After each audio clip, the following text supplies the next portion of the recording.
Hi, everybody. Thanks for joining me on this week's episode of Creative Real Estate Ownership. My name is Josh Silverman, and today's episode is called Good Bones and Avoiding Scary Properties. And I'm wearing my skeleton shirt in honor of this episode and releasing this on Halloween. And so good bones is a concept that you hear about constantly, especially when you're out shopping for properties, and you'll hear people say it. You walk by and you'll hear the question repeatedly: does the property have good bones?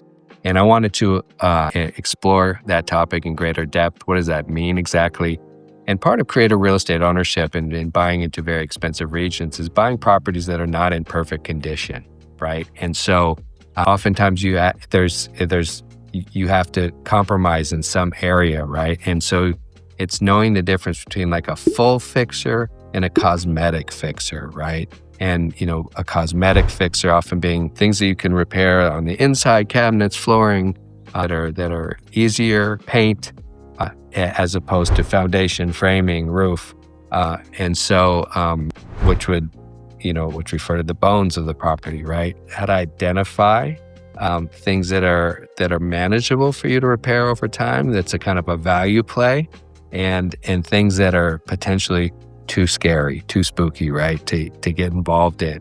And so I broke out the kind of bones of a property into 4 separate categories, and we're going to explore them a bit here. So the first being your foundation, the second being roof and walls and your framing of the house. Third is layout issues, so how the house is positioned, where the rooms are laid out, how the light comes into the house. That's part of the bones of the property too.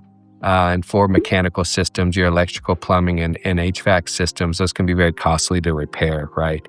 So right out of the gate, when I get to a property, I kind of start at the bottom, because I want to know if the foundation is a huge problem. That's going to kind of color everything that I see moving up. So as I'm walking through a house, I go down and look at the foundation. I'm looking for cracks.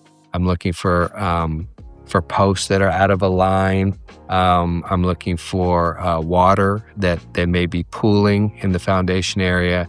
I'm looking for a number of different things. When I go into the house thinking about foundation, I'm looking for kind of sloping floors. I'm looking for cracks in sheetrock that show essentially, what those things show is foundation movement, right? So it could be normal settlement, and I'll kind of get into that a little bit more, or problematic settlement, right? So a failing. So I've seen properties that had one corner that is failing, and that the house kind of slopes downward at that point. And so that's not normal settlement, because the foundation is actually failing in that corner. So you need to fix it and bring that house up, right?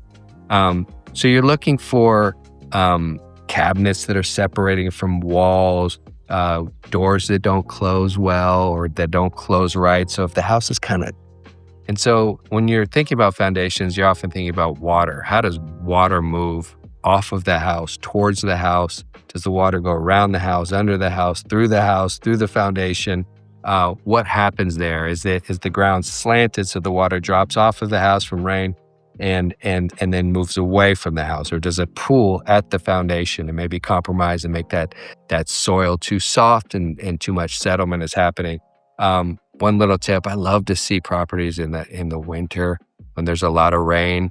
It's unfortunate that our high season is spring and summer here in the Bay, because we don't get to see as much rain. But I love buying properties in the winter because of that reason, because I do want to see how the water moves off the property. So those are kind of some ways you can kind of investigate the foundation. Obviously, there's professional inspectors that come out, and there's home inspectors and foundation experts, and then all the way up to structural engineers, and we use all of them. Number 2, roof and walls. A roof replacement is so much cheaper than a foundation replacement, right? So like some people I feel like overemphasize whether the roof needs replacing or not. Like a medium-sized house or something, you can get a new roof for $20 to $25K, sometimes less. And so it's not a major issue, but it's part of the bones for sure when people are talking about bones. So what are you looking for with a roof? One is the shingles, what you can kind of see. Are they failing? Are they old? Are they deteriorated? Has there been leaks, right? And going up into attics and seeing if there's water stains. Is that roof performing is one of the first questions. And then maybe it's performing, but let's say you see it like a big dip, it's like sagging up and up top. And that's related to the framing underneath it, right? So maybe the framing has rotted over time and there's like a sag, right? Or the underdecking of that kind of plywood layer. Maybe that's failing. So there's ways to kind of investigate how problematic the roof is. Hopefully the framing and the underdecking are fine, and then you just do a couple more layers. You just remove those shingles and the paper, and you put a new roof on. But sometimes you have to do more than that. So understanding kind of how to look for that is important. With a failing roof, oftentimes water gets into the walls, right? And that can be a huge issue. I've had problems with that at a property myself. And what happens with that issue is that water gets into the walls, and it can't dry, and it gets into that wood, and it rots the wood out, right? And so that can be a major issue. So knowing how that roof is performing is very much connected to how are the walls. And so the walls, that framing, are your true bones, of the house. And so looking for old water stains or bubbles in paint, or outside if it looks like there's been a lot of patching done on stucco or whatever. And so trying to determine if there is or has been or water issues inside the walls, right? And some of that is related to the roof, and some of it is not. So you could have windows that aren't flashed correctly, and water's getting in through the outside of the windows. If the gutters haven't been cleaned forever, and the water kind of backs up and it kind of just goes back into the house, goes through all the little creeks and crevices, right? That's important to look at. And one thing that comes up when you do a termite inspection is oftentimes when you see enough evidence of possible water intrusion into the walls, they'll do test holes, right? And so they'll poke a hole in through the stucco, let's say, and try to determine the health of the framing and to see if there's been dry rot in there. So, unlike with our bodies where we have these x-ray machines and you can see something like this, right? You don't have that in real estate. And so you have to poke holes in it, and test holes are also, it's just one section. So you don't do test holes around the entire house. So that can be problematic. I wish there was a better kind of more full-bodied x-ray system, but it doesn't exist at this point. And so that's why we look for damage to framing, and termite inspections can be super helpful in that process. Under the house, back to the foundation, you do have a glance at the wood above, right? And so you can see an active termite infestation. Termites are literally eating the bones of the house, right? And so if you have a active termite infestation, that needs to be dealt with, and that's an issue. But if, sometimes they've eaten so much of the wood needs to be swapped out. And sometimes it doesn't. Sometimes you can scrape it and treat it. Determining the extent of that infestation is super important, right? And as it relates to the bones of the property, right? Musty smells. So any water in general is like the biggest enemy of a property, I think. Obviously fire, but water intrusion is more common. And so you're looking for a feeling of dampness, a musty smell.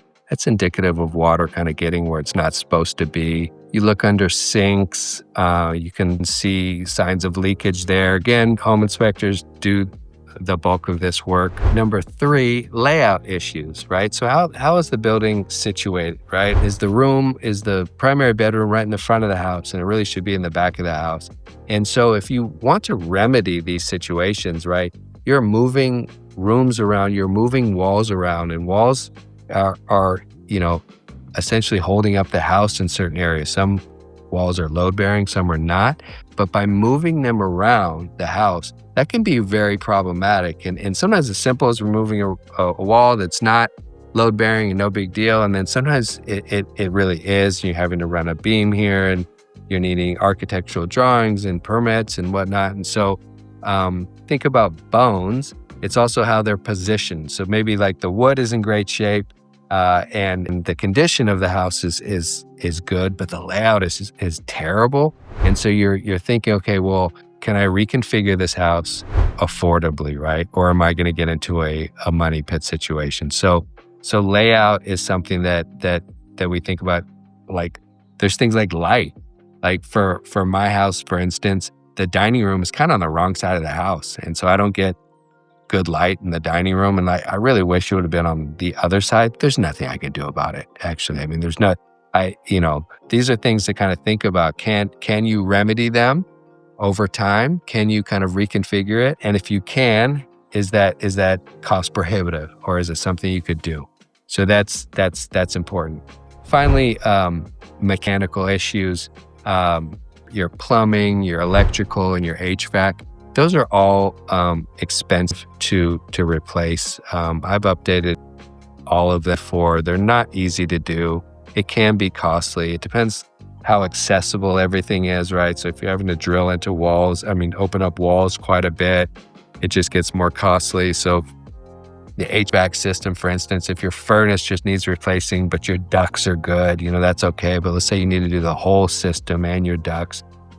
So that can be often considered the bones of the property. I would kind of say that's more of your kind of arteries if you're extending the metaphor all the way. But what periods of homes have the best bones, right? And so there's a lot of talk about old growth redwood in the Bay Area. And so people tend to think that's the strongest, most sturdiest wood. And then so you have this newer wood, sometimes that they were put in the late 1990s and early 2000s that people hate. And some of this like faster construction methods we're using in those periods. And so people kind of say, well, that homes from that period have terrible bones, right? And homes from the late 1880s and into the mid 1900s have terrific bones, and all these different opinions, and it's hard to identify, a certain era as being perfect and another era as being all problematic. It doesn't work that way. So it's really kind of a house by house issue. But I hope this exploration of good bones was useful here, and finding the right house with good bones is terrific. I love cosmetic fixers that have that great structural integrity, right? And so anyway, if you need some help in your search, give me a shout, email me here, subscribe here, and thanks so much for joining.